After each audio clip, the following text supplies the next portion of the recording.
नमस्कार दोस्तों, स्वागत है आपका एक बार फिर से आपके अपने YouTube चैनल पर। आज के इस वीडियो में हम बात करेंगे फुलेरा दूज की। फुलेरा दूज आने वाली है और इस दिन से होली की शुरुआत मानी जाती है। फुलेरा दूज को क्या करना चाहिए, कैसे मनाते हैं, क्या महत्व है, क्यों मनाया जाता है इसे, कब है और कैसे इसकी पूजा की जाती है, आज की इस वीडियो में सभी जानकारी आपको हम देने वाले हैं। तो इससे पहले अगर आप लोग इस चैनल पर नए हैं और अभी तक भी आप लोगों ने इस चैनल को सब्सक्राइब नहीं किया है तो चैनल को सब्सक्राइब करें, साथ ही बेल आइकन को प्रेस कर लीजिए ताकि जैसे वीडियो अपलोड की जाती है उसकी नोटिफिकेशन आप सभी लोगों को मिल सके। तो इस साल फुलेरा दूज है 4 मार्च यानी कि शुक्रवार को, और इस दिन भगवान श्री कृष्ण राधा रानी संग फूलों की होली खेलते हैं। फुलेरा दूज के अवसर पर मथुरा और वृंदावन के श्री कृष्ण मंदिरों में फूलों की होली खेली जाती है। हिंदू कैलेंडर के माने तो हर साल फाल्गुन माह के शुक्ल पक्ष की द्वितीय तिथि को मनाई जाती है फुलेरा दूज। फुलेरा दूज से होली का प्रारंभ माना जाता है और इस साल फाल्गुन शुक्ल द्वितीया 3 मार्च को रात 9:36 से शुरू होगी और इसका समापन होगा 4 मार्च को रात 8:45 पर। फुलेरा दूज को आप कोई भी शुभ कार्य कर सकते हैं क्योंकि पूरे दिन अबूझ मुहूर्त होता है।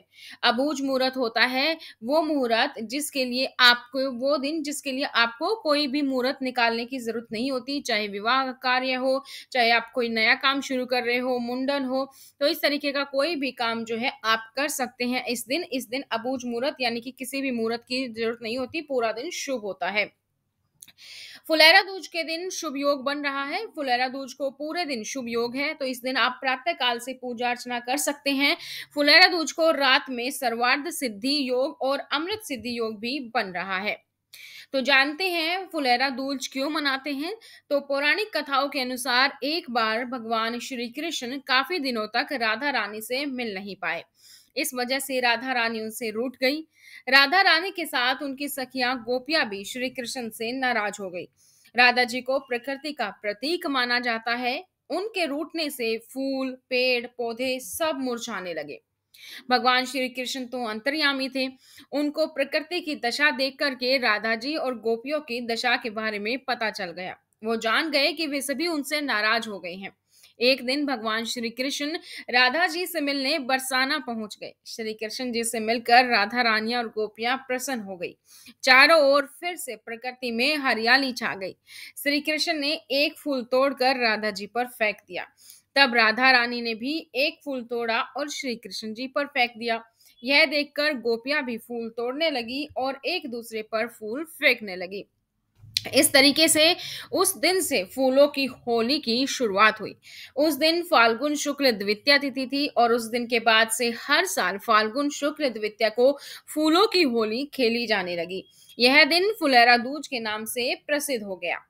शुभ मुहूर्त की बात करें तो इस साल फाल्गुन मास के शुक्ल पक्ष की द्वितीया तिथि 3 मार्च को गुरुवार रात 9:36 से शुरू होगी और 4 मार्च शुक्रवार को रात 8:45 पर होगी।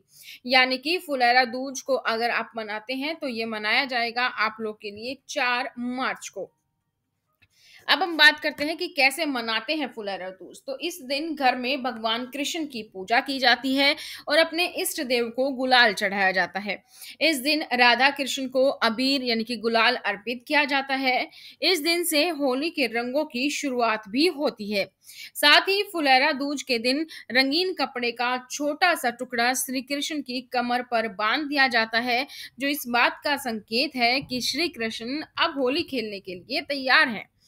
ये बेहद ही शुभ तिथि होती है, तो ये दिन नए काम की शुरुआत के लिए शुभ माना जाता है। इस दिन शादी, सगाई, मुंडन, मकान या जमीन की खरीदारी आदि कोई भी कार्य बिना किसी ज्योतिषी परामर्श के किया जा सकता है, क्योंकि इस दिन का हर क्षण शुभ होता है।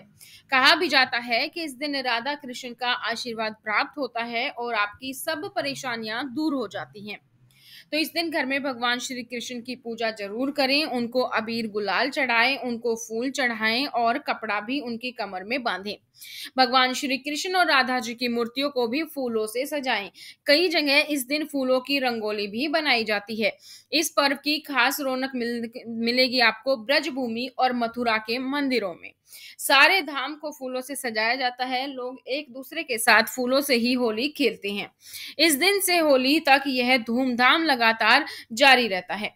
मंदिरों में भी श्री कृष्ण का कीर्तन किया जाता है। इसके साथ ही आपको आज की इस वीडियो में हम बताने वाले हैं फुलेरा दूज के कुछ उपाय। अगर किसी भी कारण से कोई रिश्ता टूट जाता है तो उसे फिर से जोड़ना चाहते हैं तो फुलेरा दूज के दिन राधा कृष्ण की पूजा करें। आप उन्हें फूलों की माला अर्पित करें। ऐसा करने से रिश्तों में मधुरता बढ़ेगी।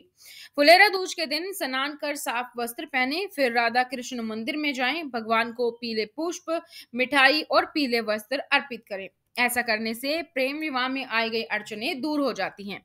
और अगर आप किसी से बहुत प्यार करते हैं लेकिन उसके प्रेम का इजहार नहीं कर पा रहे हैं तो फुलेरा दूज के दिन आप श्री कृष्ण मंदिर जाएं। वहां भोजपत्र पर पीले रंग के चंदन से प्रेमी का नाम लिखकर राधा कृष्ण के चरणों में चढ़ाएं और प्रार्थना करें। ऐसा करने से आपको प्रेम जरूर मिलेगा। अगर आपकी शादीशुदा जीवन में तकलीफ बढ़ रही है तो जीवन साथी के साथ मनमुटाव हो रहा है तो इस प्रॉब्लम को दूर करने के लिए भी भोजपत्र पर अपनी समस्या लिखें और राधा कृष्ण के चरणों में अर्पित कर दें। ऐसा करने से जीवन साथी से मधुर रिश्ते बनेंगे। तो ये थे दोस्तों फुलेरा दूज के बारे में सारी इंफॉर्मेशन। इसी तरीके से आप लोगों को भारतीय संस्कृति से जुड़ी तीज पर्व त्योहारों से जुड़ी गाथाओं के लिए, कथाओं के लिए, जानकारी के लिए चैनल को सब्सक्राइब करें। साथ ही बेल आइकन को प्रेस कर लीजिए ताकि जैसे वीडियो अपलोड की जाती है उसकी नोटिफिकेशन आप सभी लोगों को मिल सके। आप हमें सोशल मीडिया पर भी फॉलो कर सकते हैं। सर्च करें इंस्टाग्राम पर YT_पूजा अर्चना। आज की इस वीडियो में इतना ही। फिर मिलेंगे इसी तरीके की और ढेर सारी नई जानकारियों के साथ। तब तक राधे राधे।